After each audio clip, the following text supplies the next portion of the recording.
ibu-ibu yang mengikuti webinar ini. Dan kalau nggak salah, kita mau membicarakan tentang pendidikan merdeka ala Ki Hajar Dewantoro ya. Iya, betul sekali Bu, esensinya. Ya. Nah, jadi gagasan Ki Hajar Dewantoro ini sudah 100 tahun yang lalu, tapi masih sangat relevan untuk sekarang ya. Apalagi betul. Ini di masa pandemi, ini sangat pas gitu ya, mengingatkan kembali bahwa Ki Hajar Dewantoro itu meletakkan dasar bagaimana pendidikan itu trisentra gitu ya, jadi keluarga, kemudian sekolah dan masyarakat. Nah, menempatkan bahwa keluarga menjadi pendidik yang utama dan yang pertama. Dan 100 tahun kemudian ya saat ini terbukti gitu ya bahwa dengan pandemi COVID-19 ini rumah harus menjadi pusat pembelajaran. Tetapi di saat ini juga banyak keluarga yang sudah lupa gitu ya. Jadi ketika harus belajar di rumah, menemani anak-anak, itu bingung gitu loh. Aduh gimana ya, saya harus ngajarin apa gitu. Nah karena apa? Karena memang pendidikan ini sudah makin bergeser gitu ya, seolah-olah pendidikan itu, dan karena juga pemerintah mengelompok-ngelompokkan, ada pendidikan formal, non formal, informal. Nah ini kalau menurut Ki Hajar sebetulnya pendidikan ya keseluruhan gitu ya, informal di dalam keluarga, non formal di dalam masyarakat, dan formal di sekolah. Dan ini mestinya bersinergi. Nah, tetapi apa yang kami lakukan sekarang ini juga kami ini dengan PKBM atau pendidikan non formal itu seolah-olah menjadi kasta bawah gitu ya dibanding dengan sekolah formal. Dan biasanya yang non formal ini dimaknai untuk orang-orang yang sudah tidak bisa di formal seperti itu. Nah, tetapi dengan situasi yang ada sekarang, ini juga sekarang sudah makin banyak keluarga-keluarga yang pada akhirnya memilih homeschooling gitu ya. Nah, sebetulnya apa sih yang digagas oleh Ki Hajar gitu ya dengan Merdeka Belajar? Nah, dengan Merdeka Belajar ini sebetulnya menempatkan siswa atau menempatkan anak ini sebagai pribadi yang berdaya gitu ya. Jadi orang yang individu yang mempunyai potensi gitu ya. Jadi bukan sesuatu yang harus diisi saja gitu ya, tetapi anak yang mempunyai, jadi inti dari Merdeka Belajar, Merdeka itu sendiri, kalau di dalam Ki Hajar ada 3 hal.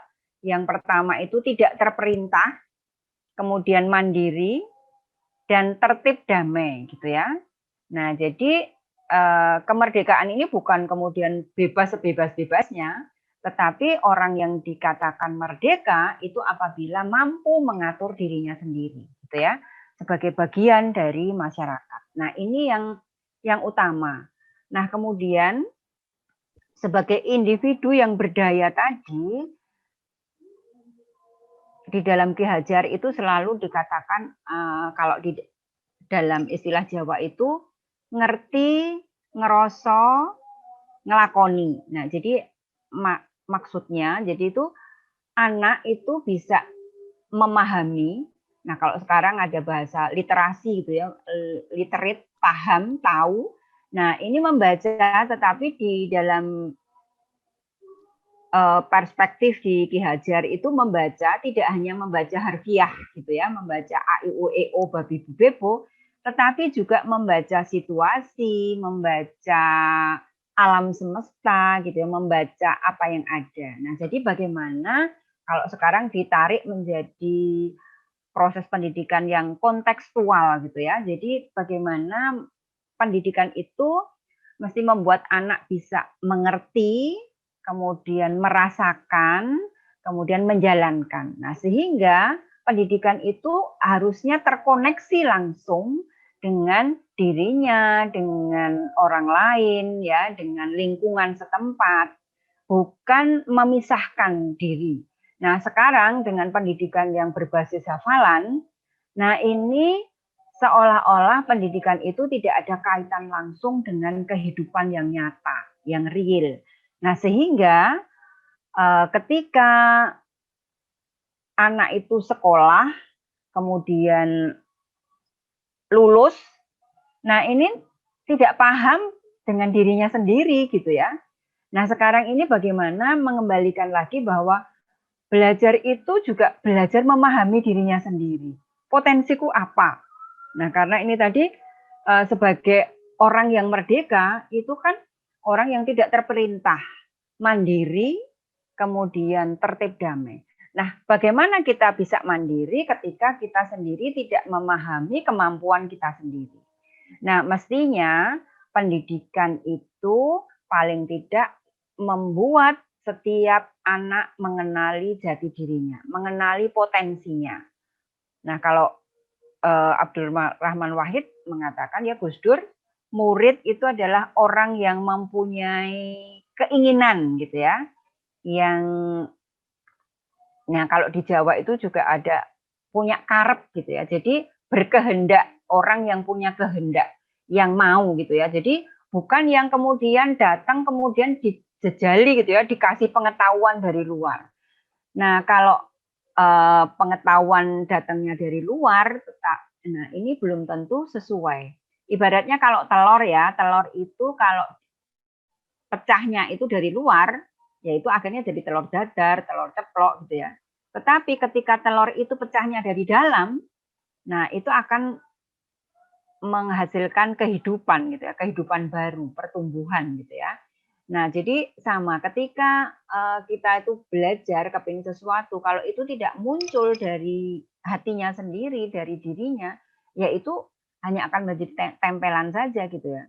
Nah, sehingga kenapa sekarang ini pendidikan kita sudah tinggi, banyak sarjana, tetapi pengangguran juga ada di mana-mana dan sebagian besar pengangguran ini justru yang sarjana.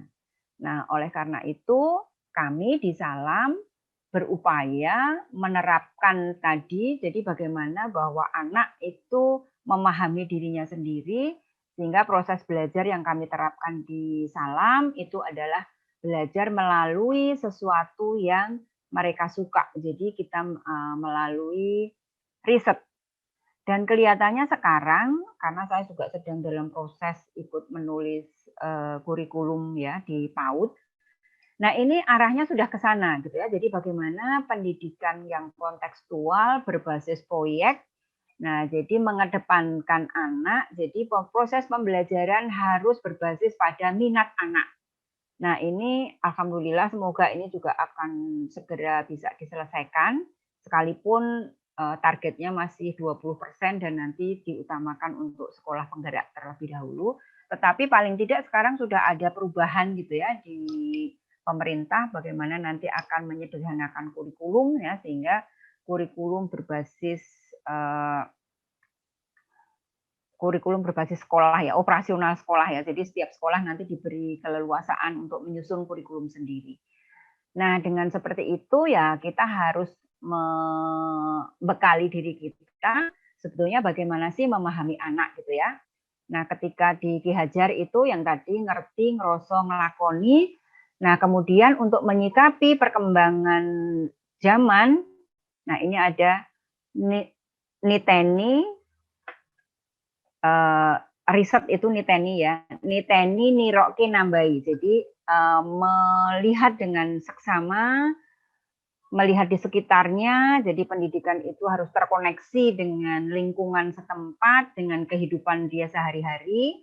Nah, kemudian menirukan. Nah, biasanya kalau kita ngamati, apalagi di tingkat PAUD gitu ya, itu mesti menirukan sebenarnya apa yang dilakukan anak-anak ini prototipe dari orang dewasa gitu. Apa yang dilakukan orang dewasa itu yang ditirukan. Nah, dari menirukan itu kemudian mereka memodifikasi gitu ya, ada inovasi gitu ya. Nambahi itu menginovasi. Nah, sebenarnya intinya di situ gitu ya. Jadi bagaimana kita memahami anak, kemudian memberi kesempatan seluas-luasnya. Oleh karena itu metode yang diterapkan adalah metode Among atau sistem Among yang dimana menempatkan anak sebagai subjek ya, Tut Wuri Handayani. Jadi dari belakang memberi penguatan sehingga subjeknya itu anak dan betul-betul bahwa guru atau kami menyebutnya fasilitator, kalau di taman siswa itu sebutnya pamong. Nah, itu pamomong gitu ya. Jadi benar-benar harus memahami siapakah yang ada di depan kita gitu ya, yang kita dampingi. Nah, supaya mereka mampu menemukan pengetahuannya sendiri dengan diberi kemerdekaan dan penguatan. Mungkin sementara pengantar saya itu, dan saya sangat berharap ini bisa diskusi gitu ya. Terima kasih. Baik, terima kasih Bu Wahya. Monggo untuk teman-teman yang tadi mau menyampaikan unek-uneknya, boleh sekali. Silahkan. Tadi ada satu yang sudah ada di chat Bu, yang sudah muncul tadi. Ya. Dari Ibu. Dari Lombok ya tadi ya. Iya betul, dari Miss Pipit, Ibu Fitriana tadi. Silakan Bu Fitriana, boleh disampaikan secara langsung. Ibu Fitriana, apakah ada beliaunya?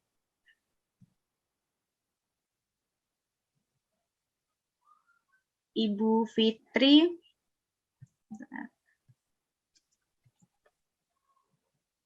Ada sepertinya beliaunya, Bu. Ibu Fitriana dari Lombok yang tadi bertanya. Ini di chat.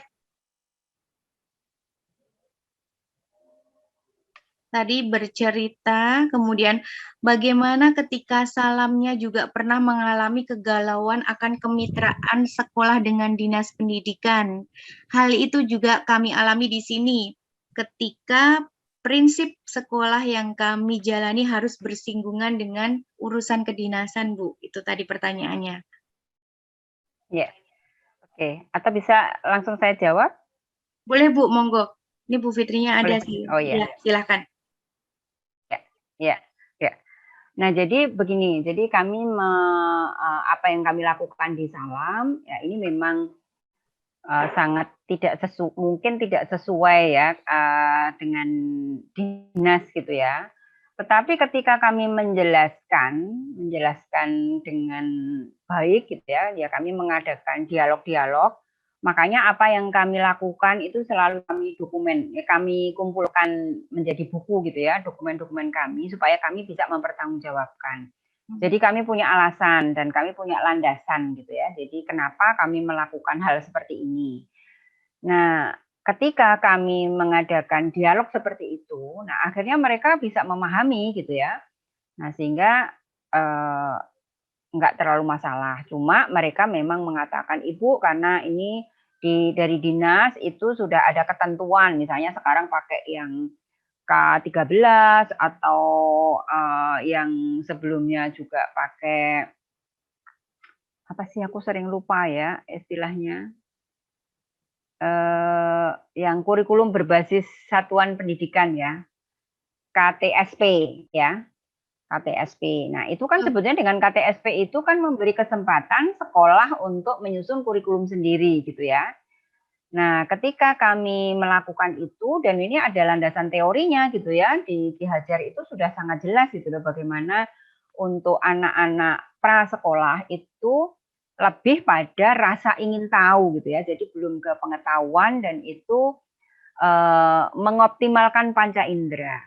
Dan karena kami ini berbasis proyek gitu ya, kalau istilahnya pemerintah sekarang berbasis proyek. Nah, sebetulnya kalau kami riset tadi ya, nah, jadi bagaimana memberi kesempatan kepada anak untuk kita lebih mendengarkan apa yang menjadi minat anak gitu ya. Nah, bagaimana kami bisa memahami minatnya. Nah, itu kami itu biasanya di jam pertama itu kami selenggarakan bermain bebas gitu ya, dan itu waktunya lebih leluasa. Jadi fasilitator ini sudah standby gitu ya, dan kami sudah menyiapkan mainan-mainan gitu ya, ada buku, ada mainan, ada macam-macam, dan nanti kita lihat anak itu tertariknya di mana.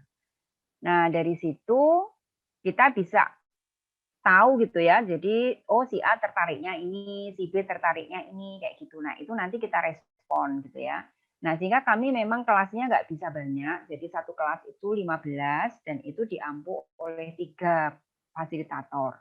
Nah, sehingga kami benar-benar bisa mendampingi secara penuh gitu. Dan ketika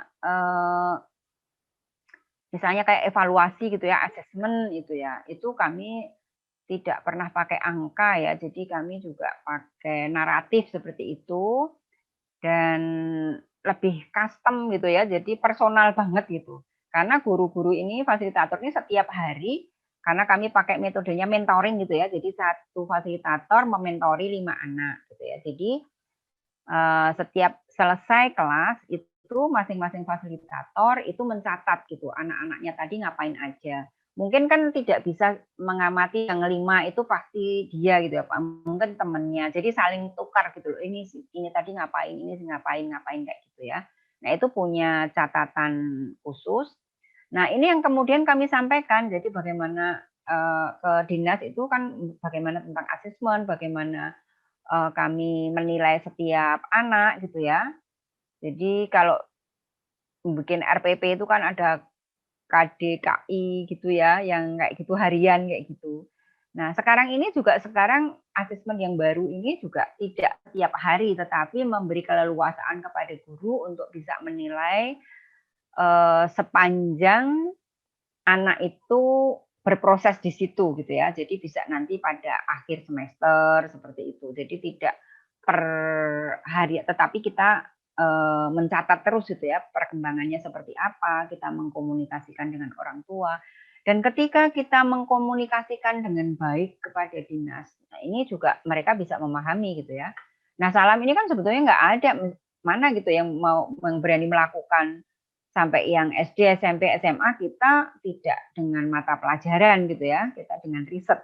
Tetapi kita bisa mempertanggungjawabkan dan ketika nanti ujian persamaan yang pemerintah masih berbasis mata pelajaran, ya kami mengikuti juga gitu ya, karena itu syarat untuk kelulusan gitu.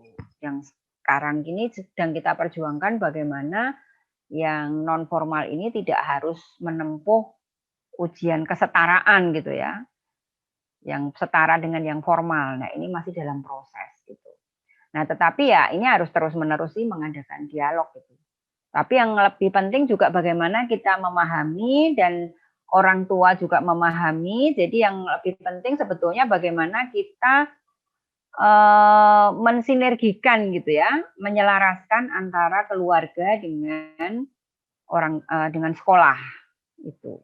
Ya, jadi kalau dengan dinas sih sebetulnya kalau kita punya argumen yang kuat itu saya kira bisa menerima. Ya. Bagaimana Bu Pipit? Mungkin ada lagi tambahnya dari yang tadi pertanyaan Bu Pipit. Monggo silahkan boleh disampaikan.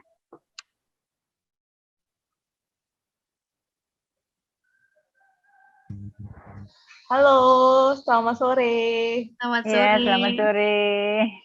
Maaf tadi sholat sebentar jadi. Jadi salam kenal, saya Fitri, saya dari Lombok. Jadi sekolah kami kebetulan ini menggunakan sistem Montessori begitu. Jadi tapi kalau di Lombok kan tidak seperti di Salam begitu ya. Jadi mungkin tantangannya mungkin di sini juga meyakini orang tua karena di sini masih formal itu masih penting sekali, terutama kan ijazah begitu seandainya kalau mau dialternatifkan begitu. Tapi kita tidak punya pilihan, jadi harus memang terikat dengan dinas begitu. Nah, karena memang sudah terlanjur terikat dengan dinas, itu tuh tuntutannya ternyata banyak sekali. Terutama masalah administrasi dan itu yang membebani kami begitu. Jadi ya masalah ini sudah terlanjur terikat oleh dinas karena kami juga masih punya kendala untuk bagaimana untuk meyakinkan orang tua begitu tentang formalitas, padahal kalau paket A atau paket kesetaraan itu sebenarnya memang setara ya, maksudnya bisa juga termasuk legal begitu. Tapi itu tadi karena stereotipnya masih dipandang kalau paket itu tidak dipandang sebelah mata lah begitu. Anak yang tidak lulus yang menggunakan paket itu gitu. Jadi mungkin bisa dari Ibu Wahya sendiri gimana ya kalau meyakinkan ke orang tua begitu. Karena kalau yang dari dinas memang nggak bisa dihindari karena kita sudah terikat. Jadi memang mau nggak mau harus penuhi gitu secara administrasi. Tapi memang itu berat sekali, Bu. Kayak gitu sih, Bu. Jadi yang kami lakukan itu begini. Yang pertama itu dengan orang tua tuh harus clear dulu gitu ya. Nah, jadi kami penjaringan siswa itu yang sebetulnya lebih tepatnya kami itu menjaring orang tua gitu. Jadi bukan menjaring anaknya karena kami jarang sekali mengadakan tes untuk anak-anak, hampir nggak pernah gitu ya. Ya paling kalau anak itu bagaimana, apakah kamu suka dengan yang ini gitu ya. Kalau misalnya terpaksa kami juga nggak mau. Tapi kalau itu memang kemauan anak. Tapi kalau misalnya masih PAUD itu kan kita nggak bisa ya. Kalau ini apa anaknya yang mau, apa enggak kan biasanya mesti orang tua. Nah kalau di dalam penjaringan itu kami sejak awal itu memang orang tuanya. Jadi kami orang tua mendaftar, kemudian wawancara. Setelah wawancara nanti ada inisiasi gitu ya. Jadi orang tua kita persilahkan untuk memahami dulu tentang salam, bisa di web, bisa baca bukunya, bisa apa. Nah kemudian ada inisiasi. Nah inisiasi itu kita diskusi, kita memaparkan bahwa di salam itu nanti proses belajarnya seperti ini gitu. Jadi orang tua itu terlibat secara langsung itu sejak dari rumah kayak gitu ya. Nah itu sudah kita semacam ada kontrak lah dengan orang tua gitu ya. Ya misalnya kan kami ada komitmen gitu ya bahwa kami fokus di pangan, kesehatan, lingkungan hidup, sosial budaya. Nah misalnya pangan itu pangan lokal, pangan sehat, kemudian kita juga mendukung produk-produk lokal. Nah jadi bagaimana juga produk-produk yang ramah lingkungan, kaitannya dengan lingkungan dan kesehatan dan sosial budaya. Jadi kita tetap harus terkoneksi dengan budaya setempat. Nah, ini harus menjadi komitmen bersama. Nah, ketika inisiasi itu, orang tua masih dikasih kesempatan 1 minggu untuk menimbang-nimbang. Nah, ketika mereka sudah oke, barulah mereka mendaftar gitu ya. Jadi kami tidak mau misalnya menerima pendaftaran banyak, kemudian kita seleksi, nggak seperti itu. Jadi ya kita cuma memang ambil 15, ya 15, tetapi memang yang kami seleksi orang tuanya. Nah, sehingga di tingkat orang tua sudah clear gitu ya. Nah, ketika kita menghadapi dinasnya, itu kita bersama-sama dengan orang tua gitu. Karena memang prosesnya belajar di salam itu tidak berbasis mata pelajaran gitu ya. Jadi dengan berbasis riset seperti itu.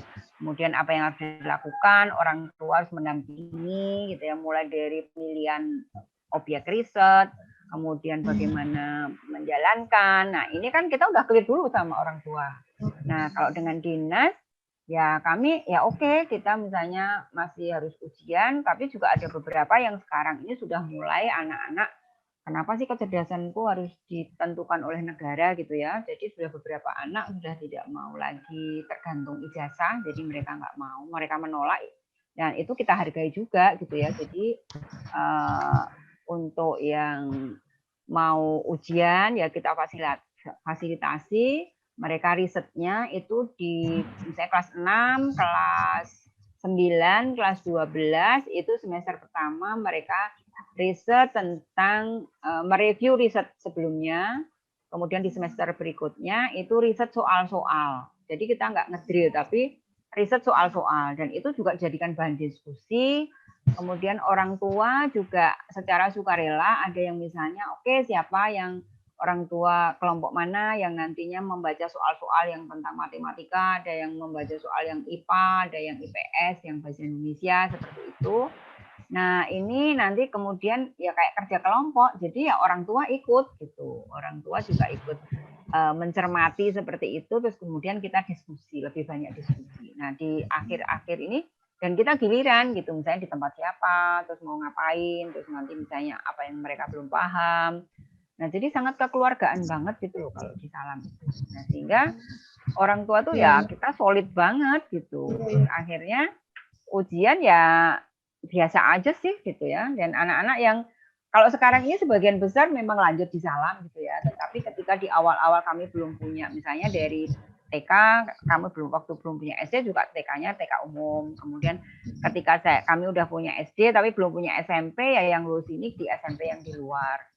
Nah dari pengamatan kami, anak-anak yang dari Salam ketika sekolah di formal itu malah mereka berprestasi gitu ya. Jadi ranking 1 sampai 3 itu biasanya anak-anak dari Salam gitu.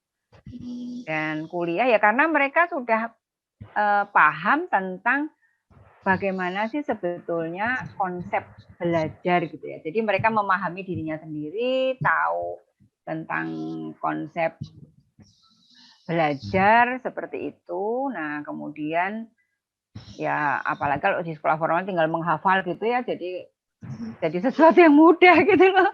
Nah, kalau di Salam kan harus mencari sendiri ya, dia harus aktif gitu.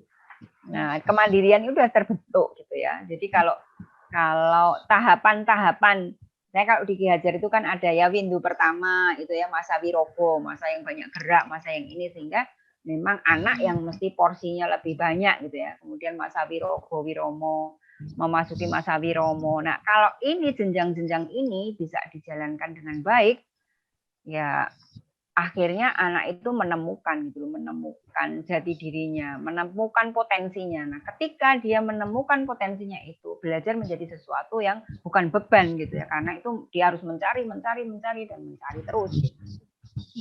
Itu Mbak Fitri. Ya. Jadi poinnya di orang tua ya, harus kerja sama ini ya.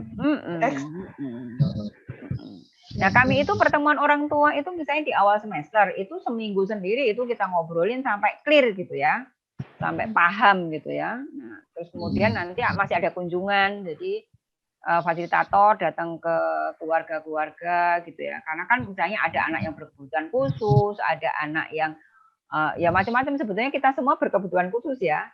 Ada anak yang nggak suka nulis tapi dia lebih suka membuat video atau membuat film kayak gitu ya. Ada yang dia lebih mengekspresikan dalam gambar gitu ya, dia dalam bentuk gambar, kan nggak sama.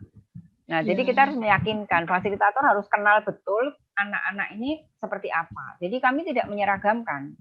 Setiap anak punya pendekatan yang sangat berbeda-beda. Ya sebenarnya Montessori kan juga seperti itu ya, karena Ki Hajar itu kan juga bersahabat juga dengan Montessori ya.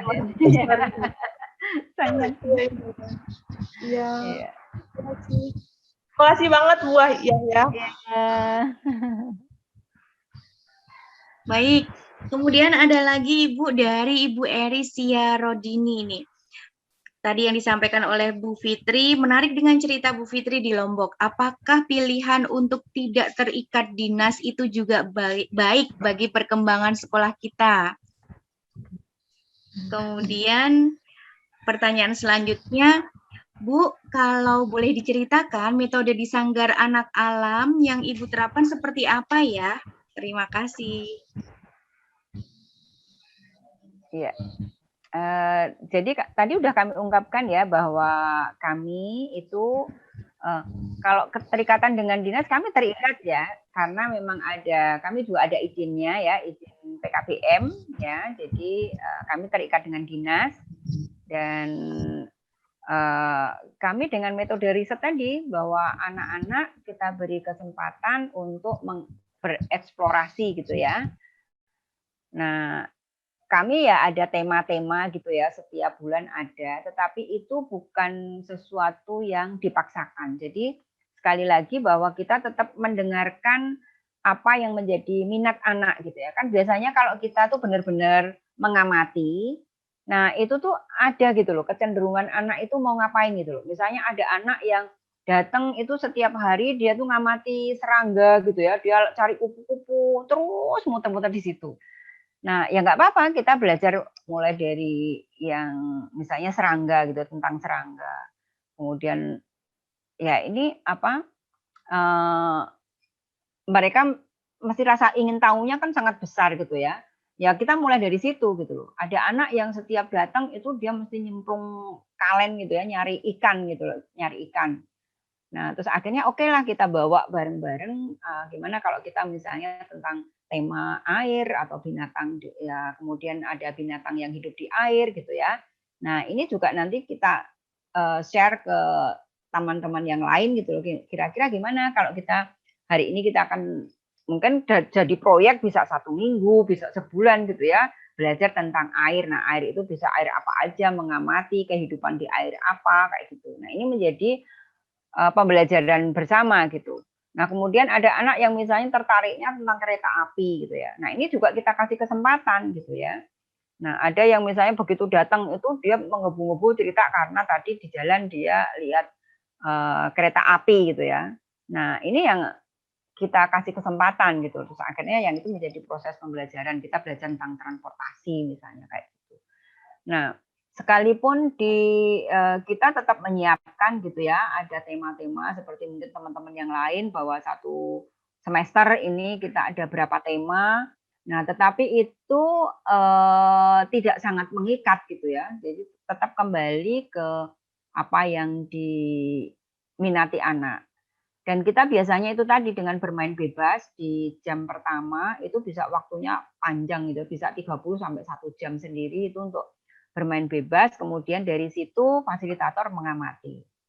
Nah, tetapi yang rutin itu kita cuma punya jadwal misalnya hari Senin itu bercerita gitu ya. Jadi kita bacakan buku, kemudian ya tentang literasi gitu ya, kita gantian kadang nonton film, dongeng, baca buku itu misalnya di hari Senin.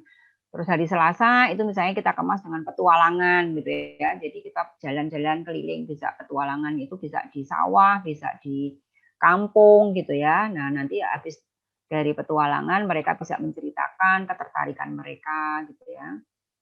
Hari Rabu itu biasanya kita untuk sain gitu ya, untuk eksplorasi gitu. Misalnya mereka praktek-praktek apa gitu yang ada hubungannya dengan pengetahuan, tetapi kita kemas untuk mereka bisa praktek-praktek apa. Nah, kemudian hari Kamis itu art gitu ya, jadi yang kesenian gitu ya, bisa menggambar, bisa melipat, bisa membuat karya-karya dari janur, dari daun, dari apa ya pokoknya yang ada hubungannya dengan art gitu ya. Nah, kemudian hari Jumat itu olah tubuh gitu. Jadi bisa senam, bisa jalan-jalan gitu ya, mini trip biasanya kayak gitu-gitu. Dan kami cuma 5 hari sekolah. Nah, jadi ya seperti itu gitu. Kami nggak saklek banget misalnya harus misalnya hari ini harus misalnya berapa kegiatan apa gitu enggak. Jadi kita cuma ngasih jadwalnya seperti itu aja. Tetapi ada pendampingnya, maksudnya kita juga membuat misalnya home visit gitu ya. Jadi sebulan sekali anak-anak belajar di rumah keluarga-keluarga secara bergiliran. Dan di dalam home visit ini orang tua itu membuat kegiatan gitu ya. Karena sekarang banyak ya kami TA besar, TA kecil itu berarti 30 gitu ya. Dan kalau 30 untuk di satu keluarga itu mungkin nggak cukup, ada yang mungkin ruang tamunya cuma kecil gitu ya. Nah, ini akhirnya sekarang dibagi gitu supaya nanti setahun itu selesai putarannya gitu ya. Jadi bisa 2 keluarga atau 3 keluarga bergabung menjadi satu, terus kemudian nanti kegiatannya bisa pilih gitu loh, tapi di luar biasanya atau misalnya ada rumah yang cukup besar atau misalnya bisa dibawa ke museum, bisa dibawa apa, tetapi yang bertanggung jawab adalah keluarga yang istilahnya ngunduh gitu ya. Itu bisa di balai RT kayak gitu ya kadang-kadang ya, kemudian juga misalnya dibawa keliling kemana sesuai dengan kemampuan orang tua. Misalnya ada yang orang tua waktu itu menjadi guide gitu ya. Nah, anak-anak dibawa ke tempat wisata misalnya. Ada juga yang orang tuanya pintar bikin jamu. Nah, kemudian anak-anak ini belajar bikin jamu di rumah keluarga. Nah, jadi kami ada kegiatan yang di luar jadwal-jadwal tadi, itu ada home visit, kemudian ada pasar Senin Legi, jadi setiap 35 hari sekali itu anak-anak menggelar pasar, dan ini kalau yang PAUD itu sebenarnya lebih penggembira gitu ya, karena ini lebih ke SD, SMP, SMA, tetapi mereka juga terlibat gitu ya, jadi mereka juga kadang bikin craft atau bikin makanan, dijual bareng, terus nanti kalau dapat uang bisa untuk belanja di situ, tapi ini pakai uangnya uang kesepakatan, jadi ada uang salam ya, kita ada banknya juga, jadi bank yang mengeluarkan uang, jadi mata uangnya uang salam gitu ya, dan itu hanya bisa lakunya di salam gitu ya. Nah, kemudian 3 bulan sekali itu ada pasar ekspresi. Nah, anak-anak boleh berkarya. Terus setahun sekali itu di bulan Mei itu kami ada bulan presentasi. Nah, ini setiap bulan ini mulai dari PAUD sampai SMA, bahkan sekarang sampai Akademi Salam. Nah, itu mereka menggelar jadi kayak pameran, terus kemudian apa karya-karya mereka selama 1 tahun itu dipamerkan, terus mereka karyanya sendiri, bahkan waktu itu yang TK sempat membuat buku ya, jadi mereka menggambar kemudian kolaborasi dengan orang tuanya menuliskan. Nah, ini kita jadikan buku dan anak-anak dapat kesempatan presentasi seperti itu. Nah, ini juga kita menanamkan literasi sejak dini dan anak-anak juga sekaligus dia bangga dengan karyanya sendiri gitu ya. Nah, itu seperti itu yang dilakukan di Salam. Dan juga kalau misalnya untuk rapotnya ya kita rapot naratif dan itu sangat personal gitu ya. Jadi masing-masing spesifik gitu. Gitu, Mbak? Baik, Ibu, terima kasih. Bagaimana Ibu Erisia atau Arisia tadi ya? Erisia, apakah ada lagi yang mau disampaikan?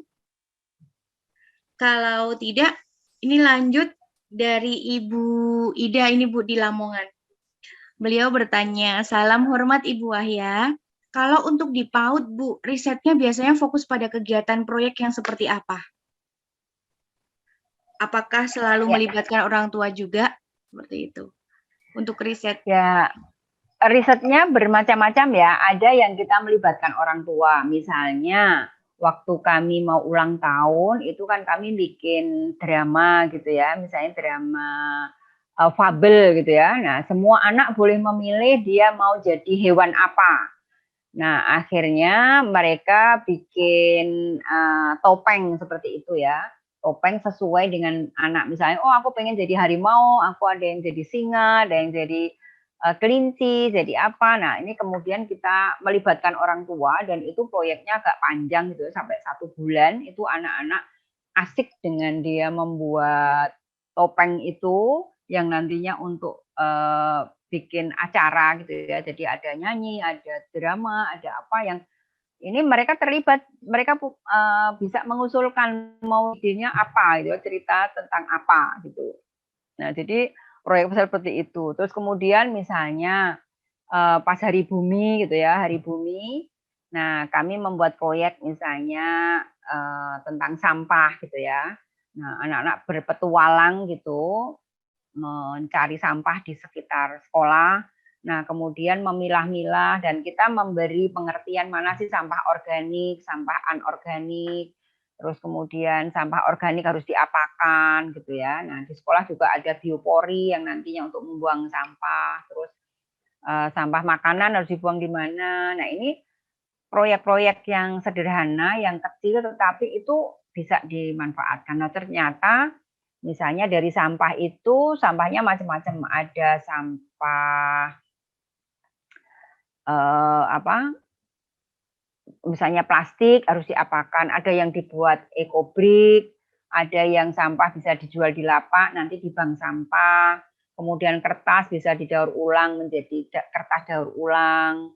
Nah, kalau kebanyakan juga nanti bisa dijadikan kayak bola, jadikan apa, pokoknya craft yang dari kertas gitu ya. Nah, kemudian kita juga kulit-kulit buah kita jadikan ekoenzim. Nah, jadi aktivitasnya ya yang aktivitas sehari-hari gitu ya. Nah, ini ada program racik-racik. Nah, itu racik-racik itu seminggu sekali itu biasanya anak-anak masak. Itu yang pertama masak sama sekolah, terus kemudian minggu berikutnya masak bersama orang tua gitu. Jadi anak-anak bisa panen di kebun kan, Salam juga punya kebun. Kalau enggak mereka menentukan besok mau ngapain gitu. Nah, jadi kami itu kegiatannya terintegrasi dengan kegiatan rumahan gitu ya. Jadi apa yang terjadi sehari-hari, nggak muluk-muluk gitu ya. Jadi mulai misalnya mengenalkan tentang makanan sehat gitu ya.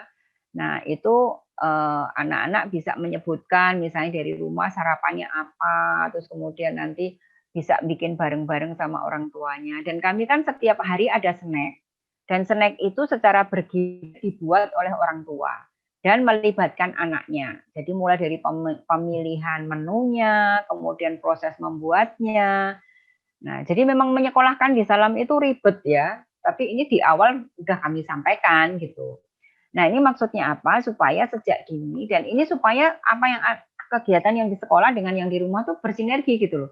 Kalau kita ngomong makan sehat, tapi kalau hanya di sekolah, tapi di rumah tetap aja makan makanan instan kayak gitu, gimana gitu ya? Makanan-makanan awetan gitu kan nggak sinkron gitu. Nah, jadi bagaimana membiasakan itu juga, ini kebiasaan yang baik ini juga di rumah juga seperti itu. Misalnya di sekolah, kita membuang sampahnya udah dipilah-pilah, tapi di rumah ternyata tempat sampahnya cuma satu, buangnya di situ. Kan anak jadi bingung. Nah, padahal kan ini sesuatu yang ini mestinya dikerjakan juga, baik itu di rumah maupun di sekolah seperti itu. Ya. Nah, jadi kami nggak yang muluk-muluk gitu ya. Jadi kegiatannya itu mengalir dan yang sehari-hari gitu loh. Apalagi anak-anak ya, anak PAUD ini kan.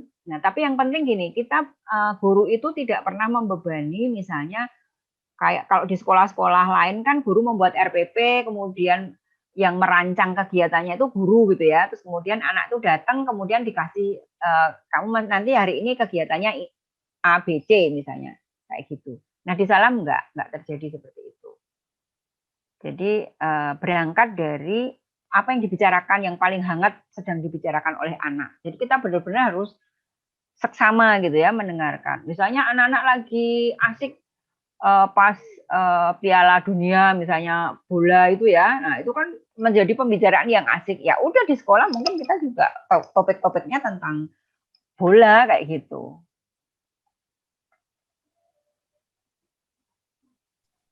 Gitu ya. Ya, baik Ibu. Bagaimana Bu Ida? Tadi untuk PAUD bermula dari hal-hal yang kecil yang dekat dengan anak, seperti mengolah sampah, seperti itu. Mungkin ada lagi dari Ibu Suryana. Salam sehat Bu Wahya. Apa kendala anak murid Ibu ketika melanjutkan jenjang sekolah yang lebih tinggi, Bu? Ya nggak masalah sih, mereka nyaman-nyaman aja ya. Apalagi kalau di kami kan dari PAUD, kemudian nanti TK, dan kelihatan banget ya, kalau misalnya yang SD gitu ya, SD itu kalau yang PAUD-nya dari Salam, sama yang SD di Salam, tapi PAUD-nya dari luar, itu kelihatan sekali gitu ya. Kalau di Salam itu kan sudah ditanamkan misalnya bagaimana antri, bagaimana menghargai. Kan kami punya kesepakatan menjaga diri sendiri, menjaga teman, menjaga lingkungan. Nah, jadi anak-anak itu sudah paham gitu loh, ketika mereka harus antri, ketika mereka harus menghargai teman itu seperti apa gitu ya. Kemudian menghargai lingkungan gitu, tidak membuang sampah sembarangan. Kemudian kalau makan juga mesti dihabiskan. Nah, hal yang kayak gitu tuh udah tertanam gitu loh. Nah, ketika dia SD dia sudah harus risetnya tentang apa, dia udah punya pilihan gitu loh. Oh, aku nanti risetnya mau ikan cupang misalnya. Aku nanti risetnya tentang menetaskan telur gitu ya. Nah, itu tuh sudah dan asik-asik gitu loh. Anak SD itu sudah kemarin misalnya ya ada anak SD kelas 1 itu ya, kelas 1. Karena di Salam udah terbiasa gitu ya. Nah, ketika simbahnya sakit di rumah sakit, ibunya harus nunggu di rumah sakit, itu dia bisa bilang sama ibunya, dan karena dia harus sama ayahnya di rumah, ibu nggak usah khawatir, aku bisa ngurusin diriku sendiri katanya.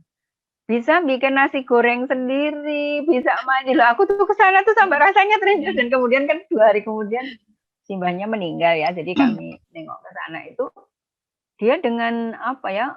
Ya udah prigel gitu loh, udah paham apa yang dilakukan anak kelas 1 loh. Dia bikin nasi bisa, kemudian bikin nasi goreng, terus aku udah bisa mandi, aku jagain adik. Jadi ibu nggak usah khawatir, aku bisa kok. Ibu nungguin Eyang aja di rumah sakit.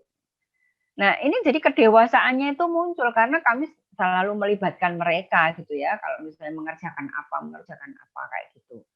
Dan di sekolah kan selalu ada piket ya.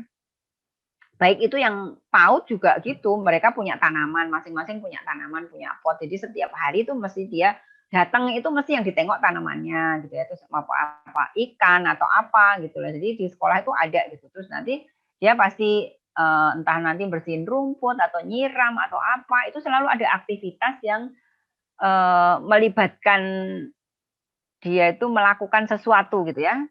Nah, ini akhirnya menjadi kebiasaan baik dan dia disiplin gitu ya, bertanggung jawab gitu.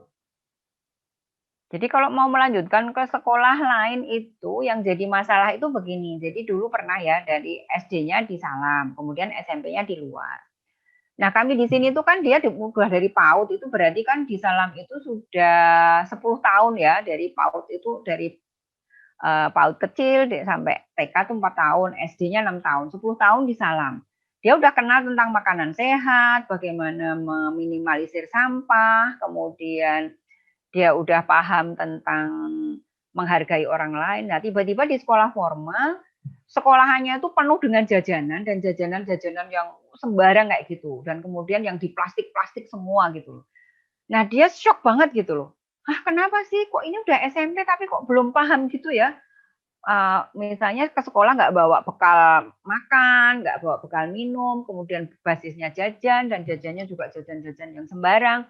Nah, itu mereka shock. Jadi ketika di Salam itu merupakan sesuatu yang penting, ternyata di luar itu bukan sesuatu yang penting gitu. Nah, kalau di Salam itu kerjasama itu sangat penting. Ternyata kalau di luar enggak, karena mereka harus berprestasi gitu ya. Jadi karena hafalan apa. Nah, sementara di kami ini lebih ke kerjasama gitu ya, karena risetnya berbeda-beda dan itu setiap anak mempresentasikan dan ini menjadi proses pembelajaran bersama gitu dan mereka itu berkolaborasi itu udah hal yang biasa gitu. Nah, sementara di sekolah lain kan enggak, mereka individu gitu ya, kerjanya sendiri-sendiri. Nah, kalau di tempat di Salam itu kerja kelompok itu udah biasa. Nah, itu yang biasanya kalau yang dari Salam keluar itu dia kaget itu, shock seperti itu. Nah, berbeda juga misalnya kalau yang dari sekolah formal pindah ke Salam, kalau memang anaknya yang minat gitu ya, ya mereka enjoy sekali karena merasa menemukan gitu. Tetapi kalau itu karena paksaan orang tua, mungkin kadang-kadang jadi malas karena kalau di Salam kan mereka harus kalau nggak punya inisiatif ya nggak bisa belajar gitu. Karena mereka harus harus benar-benar aku punya inisiatif apa sih, aku kepengen apa sih gitu ya.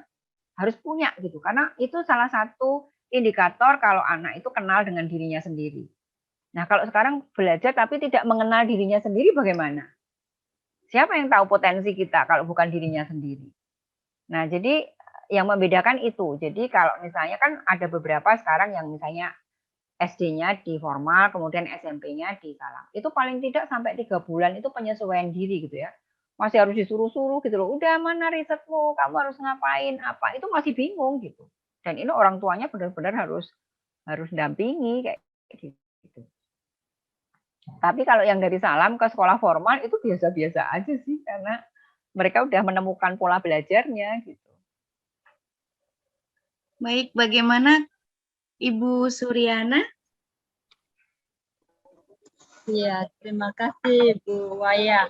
Yang saya bayangkan itu gitu loh, kalau di PKPM atau sekolah yang ini kan kita lebih ke yang practical life, kehidupan sehari-hari. Saya membayangkan kalau anak-anak suatu hari ini anak saya yang 5 tahun itu sudah mikirkan kuliahnya.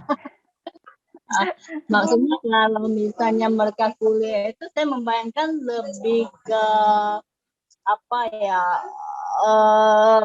berat di literaturnya, pembelajarannya yang apakah mereka bisa menyesuaikan diri yang harus banyak belajar yang di buku-buku gitu, bukan yang kehidupan sehari-hari gitu, bagaimana dengan teknologinya atau yang pelajaran yang lainnya gitu Bu.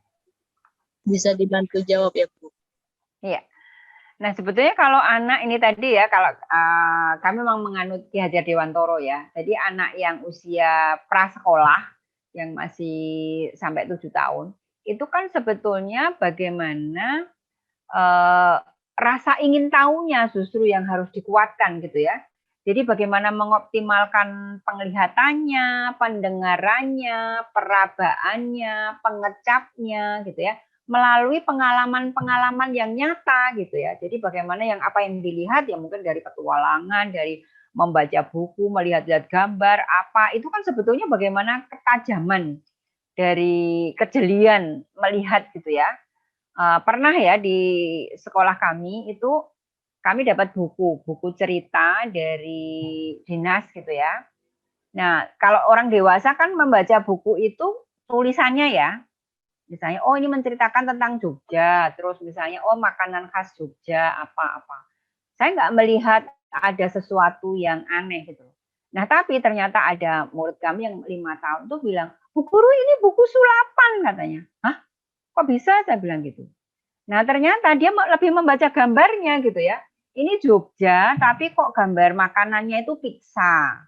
Kemudian anaknya itu, terus kemudian mereka pergi naik naik andong gitu ya. Tapi andongnya itu kusirnya itu pakai baju sorban yang kayak Arab Timur Tengah seperti itu. Jadi bukan pakai sorjan kayak di Jogja. Jadi dia ini bilang Jogja. Jadi karena anak yang 5 tahun kan belum bisa baca ya. Jadi dia taunya ini apa, ini buku sulapan gitu.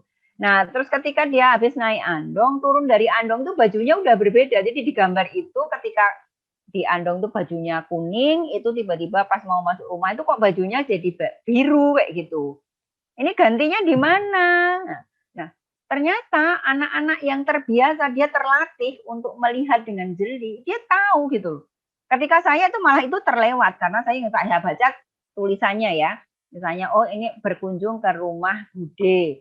Terus dari ini kemana berjalan, ini naik andong apa-apa. Saya bacanya di situnya. Tetapi anak-anaknya membaca gambarnya. Dan itu dia bisa membedakan gitu ya. Dan itu nggak logis gitu kan. Karena ini di jalan kok tiba-tiba bajunya ganti. Berarti kan dia udah bisa menganalisa. Dia udah berpikir logis. Dia berpikir kritis. Nah itu kan dimulai dari situ gitu ya. Jadi pengamatan. Nah ini bagaimana sekarang guru atau orang tua itu justru yang memahami itu gitu loh. Kejelian-kejelian itu yang ditangkap. Jadi bukan apa yang dihafalkan, apa yang di ini gitu ya. Nah, misalnya makan, ya makan kita ajak aja, misalnya, yuk kita makan. Apa sih yang dibutuhkan, misalnya? Oh, ada karbohidrat, ada protein, ada serat. Kenapa sih kita harus makan sayur? Nah, ini kan hal yang sehari-hari, tetapi ini pengetahuannya sangat luar biasa gitu ya. Nah, ini kalau misalnya, oh ini yang misalnya beras, dan ini bisa membuat kita lebih kuat. Misalnya kita ini ada zat tepung, tetapi juga tidak hanya beras loh yang seperti itu. Kita ada singkong, ada ubi, ada kentang, nah kita bisa mengenalkan yang lain. Terus misalnya kenapa harus ada lauknya? Kadang-kadang kan anak-anak suka misalnya pilih-pilih gitu ya. Nah, ternyata misalnya tempe, tahu, ikan, daging, ini sebetulnya punya kandungan yang sama, tapi ini dari hewan, ini dari tumbuhan. Terus misalnya sayur, kenapa sih? Oh, sayur-sayur itu ada serat. Kenapa butuh serat? Nah, kita bisa melihat kalau misalnya kita nyuci piring, kalau misalnya kita nyuci piring nggak pakai serat gitu ya, nggak pakai ini gimana coba? Kalau ketika pakai serat itu bisa membersihkan ini. Nah, tubuh kita juga butuh dibersihkan. Ya kita ngobrolnya kayak gitu aja, yang misalnya, oh ini bisa dirasakan seperti apa. Jadi lebih ke ini. Jadi rasa ingin tahunya, oh iya ya, penasaran kan, kok bisa ya? Nah, ada percobaan-percobaan kecil yang bisa dilakukan. Terus misalnya bikin kue gitu ya. Loh, ini kan ada tepung, ada telur, ada macam-macam. Ini tadi dari tepung kok bisa berubah ya? Kok bisa jadi kue ya? Kenapa ini? Nah, terus misalnya diajak misalnya, oh ini yang pakai tahapan-tahapan, misalnya apa dulu yang harus dikocok, tapi ada juga yang dicampur sekaligus. Nah, ini nanti jadinya seperti apa. Nah, jadi anak tuh punya pengalaman yang nyata, sekalipun dari hal-hal sehari-hari bisa kita tarik juga gitu. Nah, jadi mereka bagaimana berpikir kritis, kemudian, loh anak saya tuh pernah ya, waktu itu umur 5 tahun, itu nanya sama bapaknya. Bapaknya tuh jawabnya agak lama gitu. Anak saya tuh bisa bilang gini, aku tahu bapak tuh sedang berpikir untuk bohong. Kok bisa katanya, kok bisa seperti itu? Ya karena jawabnya lama gitu ya. Kalau dia nggak bohong, nggak harus mengarang bohong itu pasti cepat jawabnya. Nah, kita kan nggak nyangka gitu loh anak seusia itu, karena kita udah sering ngobrolin, sering apa, sehingga apa ya, jadi ekosistem belajar itu membuat mereka bisa belajar. Makanya kalau Ki Hajar itu ngerti, ngeroso, ngelakoni gitu ya. Nah, ngerti itu memahami, mengerti. Nah, mengerti itu kalau kita misalnya fokus anak kita ajari baca, kita drill ya baca A I U E O babi bu bebu. Dia nggak paham gitu. Nah, padahal anak kecil itu sangat sensitif, dia bisa membaca situasi, bisa membaca misalnya saya jadi ingat yang kemarin kecelakaan apa itu yang kapal selam itu ya. Nah, itu ada salah satu keluarga yang anaknya masih kecil ketika ayahnya mau pergi itu nggak boleh tuh. Ayahnya dikunci di dalam kamar. Ayah jangan pergi, jangan ini. Nah, ini kan sebetulnya anak itu mungkin udah punya wirasat ya. Dia udah bisa membaca gitu. Tapi orang dewasa kan kadang-kadang nggak peka gitu loh. Ah, anak kecil gitu tahu apa sih? Nah, ternyata benar kan ada kejadian itu gitu. Nah, jadi karena kita ini jarang mengasah hal-hal yang seperti itu. Misalnya niteni, misalnya kalau pas kupu-kupu kuning itu banyak yang muncul, itu pasti nanti akan ada angin besar. Nah, itu juga udah hilang gitu, udah nggak ada. Kalau misalnya ada bunyi serangga tertentu gitu ya, oh itu menandakan akan datang kemarau. Terus misalnya ada yang tanda-tanda alam seperti itu, orang modern sudah nggak kenal gitu ya. Padahal itu sebetulnya pendidikan itu harusnya mengoneksikan kita dengan lingkungan setempat nah ini yang penting lagi ya, terutama PAUD gitu ya. Nah kalau di Ki Hajar itu ada namanya konsentris, konvergen, kontinu. Nah konsentris itu adalah pembentukan watak ya, dan ini hanya bisa dari umur 0 sampai 9 tahun. Nah, ini kalau umur 0 sampai 9 tahun itu kan otak anak ini masih elastis lah ya, nggak kayak orang dewasa pembentukan itu. Nah, ketika anak usia seperti itu, ini tuh harus terkoneksi dengan budaya setempat gitu ya. Dan bahasa. Nah, sekarang ini kan banyak sekolah-sekolah yang basisnya bahasa Inggris. Sementara kita ini kan tinggal di Indonesia, hidup di Indonesia, apalagi misalnya di daerah-daerah kayak di Sumatera, di NTT yang juga mereka punya bahasa daerah gitu ya, punya bahasa daerah masing-masing. Nah, karena bahasa ini juga alat untuk berpikir gitu ya, alat untuk mengembangkan diri. Nah, ketika kita tidak mendapatkan bahasa ibu yang baik, nah di masa konsentris tadi, itu kita akan mengalami kekosongan gitu, kesenjangan. Nah, akhirnya ini akan membuat lompatan-lompatan. Kita jadi tidak terkoneksi dengan lingkungan kita tidak berakar pada budaya kita, dan ini sangat bahaya ya, kita nggak punya pijakan yang kuat. Nah, oleh karena itu sekarang juga secara internasional sekarang ada hari berbahasa ibu gitu ya. Karena penting sekali gitu ya, karena itu menjadi landasan ketika anak tidak terkoneksi dengan budaya setempat, itu mereka tidak punya citra diri gitu ya. Jadi mereka tidak akan punya jati diri yang kuat. Nah, dan bahasa misalnya nantinya kita akan pengen ada bahasa Inggris, bahasa Mandarin, atau bahasa apa, itu waktunya masih panjang gitu ya. Mungkin setelah usia 9 tahun silahkan ya mau mengisi apa.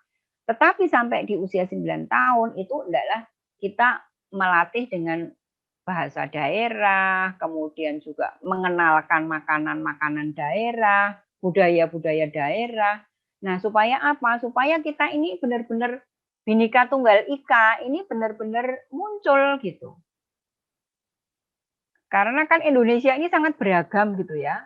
Nah, bagaimana kita mengenalkan kepada anak sejak dini supaya anak cinta dengan bangsanya sendiri, kalau enggak kita mengenalkan budaya daerah kita masing-masing.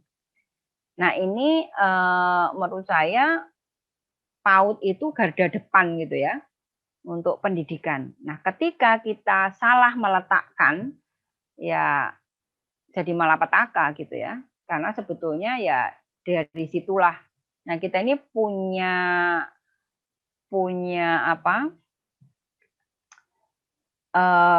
kesempatan yang sangat luas untuk menanamkan nilai-nilai budaya setempat itu ya di usia-usia balita ini gitu ya.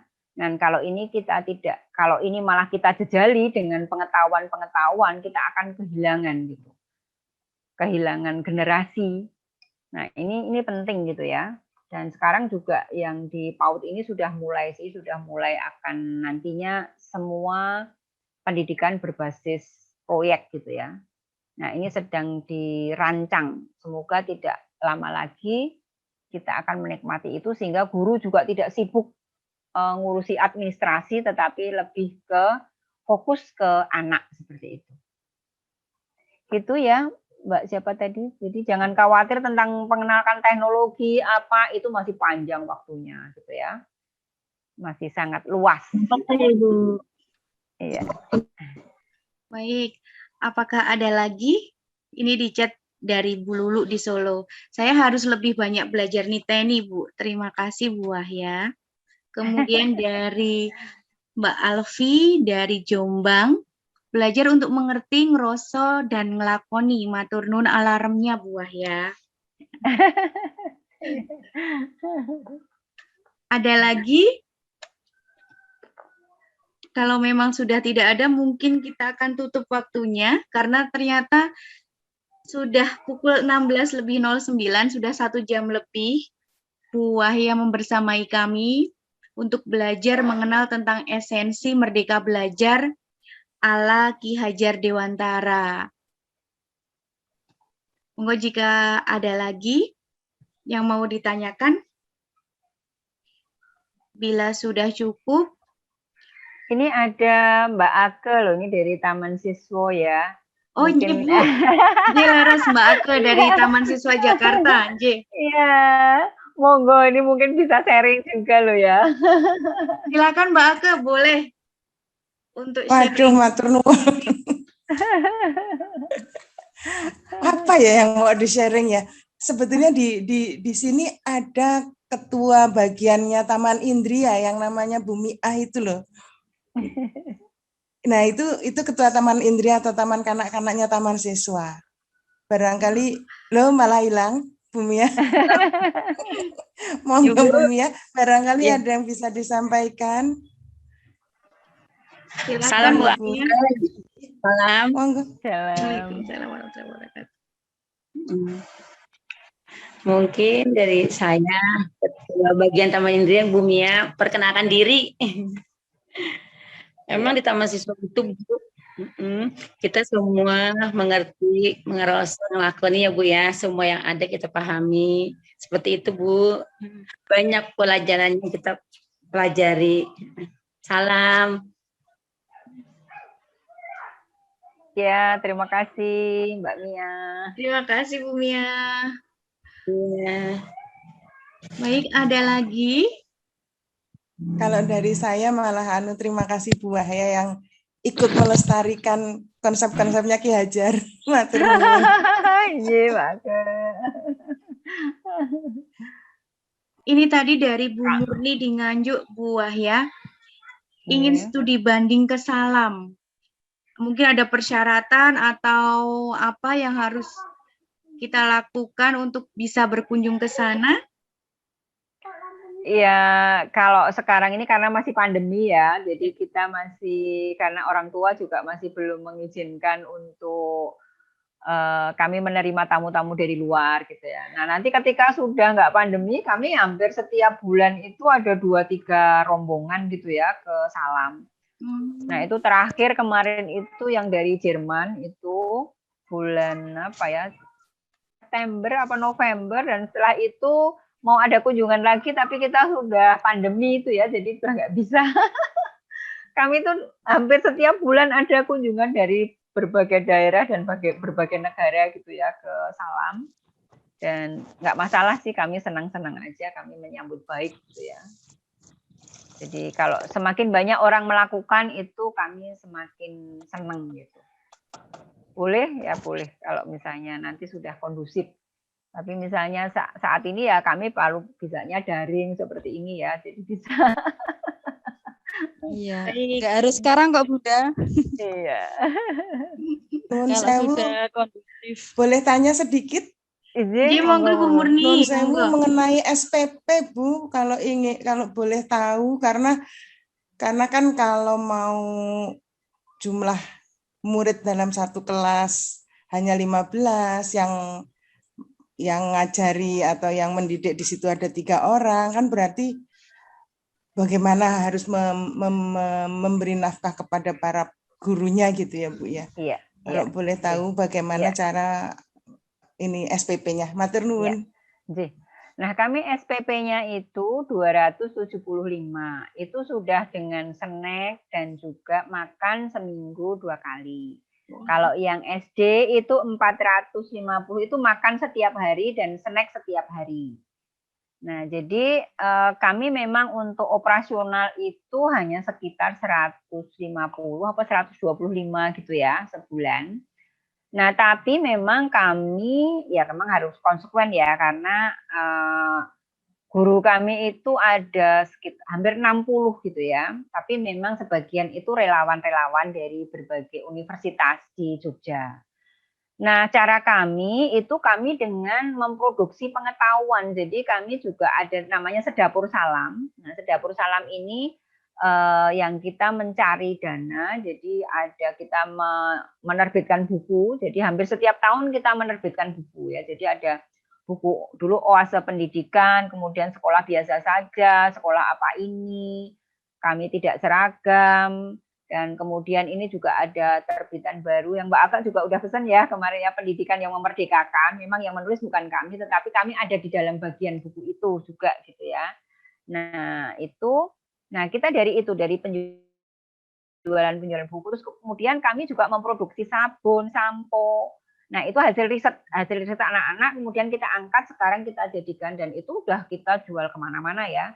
Dan kalau dulu tamu-tamu banyak itu ya mereka selalu borong gitu ya, karena ini produk-produk yang ramah lingkungan. Jadi ada tepung mokaf, ada padi Garut, ada gula semut. Jadi produk-produk yang ramah lingkungan itu kami jual, dan orang tua itu juga mencarikan dana dengan misalnya kami ada pasar Simbok itu seminggu sekali.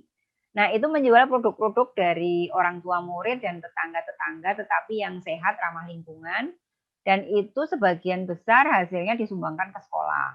Kemudian ada tabungan keluarga, ada lelang gitu ya. Kami ada misalnya melukis bareng, kemudian kita lelang.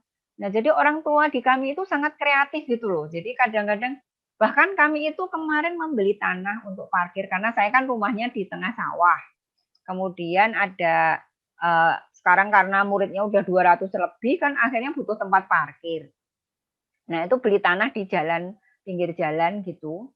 Itu sampai seharga 750 juta. Itu tuh urunan gitu ya. Maksudnya orang tua itu menabung. Jadi ada yang mereka bikin tabungan, ditaruh di rumah, terus nanti kalau udah penuh diserahkan sekolah. Ada yang dia nabung, terus kemudian setiap bulan disampaikan ke sekolah. Nah, ini kita udah hampir lunas dari 750 juta itu. Kita pinjam di bank 10 tahun. Dan ini sudah tinggal mungkin 4 atau 5 tahun lagi. Dan ini apa ya, nggak sampai 10 tahun nanti lunas gitu ya, karena kita ngangsurnya lebih banyak kayak gitu. Dan banyak orang yang misalnya lagi panen apa gitu bisa diserahkan ke sini terus dijual bareng nanti jadi kasnya sekolah.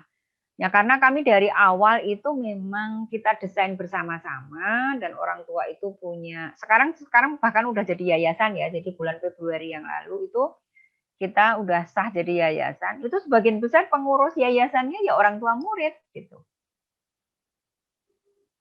Dan kalau kita ada acara itu potluck gitu ya. Jadi jarang sekolah mengeluarkan biaya untuk suatu, misalnya waktu kami ulang tahun itu kita selama 5 hari, dan itu 2 bulan yang tadi membuat macam-macam itu orang tua yang ngeluarin uang. Kalau di total itu mungkin 300-an juta ada, tapi kita sekolah nggak sepeser pun ngeluarin uang. Jadi dari donatur, dari orang tua, dan itu semua yang bergerak orang tua. Gitu Mbak Ake. Jadi ya Tuhan yang memelihara kami gitu ya. Maksudnya nggak masuk akal gitu ya dengan biaya segitu ya, operasional 150.000 dikalikan 200 dan dibagi untuk 60 guru gitu kan, mestinya nggak masuk akal ya. Tapi kami juga bisa ngikutkan mereka BPJS, ikut ya lumayan lah sekarang udah sebagian udah apa itu yang standar upah ya, upah minimal, UMR kayak UMR. gitu. Ya. Jadi ya tapi juga memang dasarnya kalau yang di Salam itu memang harus kerelawanan itu. Betul, betul. Nah, jadi kalau sudah ada itu ya oke aja, kita cari bareng-bareng gitu. Selalu bikin acara, jadi kami tuh 3 bulan sekali itu pasar ekspresi, terus nanti ada caraka gitu ya, ada pameran dengan pameran lukisan orang dewasa, pameran yang punya anak-anak, ada lelangan, jadi kreatif gitu loh orang tuanya. Iya. Dasarnya pengabdian ya Bu Wahya. Iya. Bu Wahyu boleh bertanya? Ya, Satu lagi. gimana? Boleh bertanya? Iya, monggo ya. Enggak apa-apa. Monggo. Nanti mau bertanya mengenai PPDB, biasanya siswa baru itu promosinya seperti apa gitu. Yang selama ini yang saya jalani kan, ini selama pandemi ini kan agak sulit mencari murid.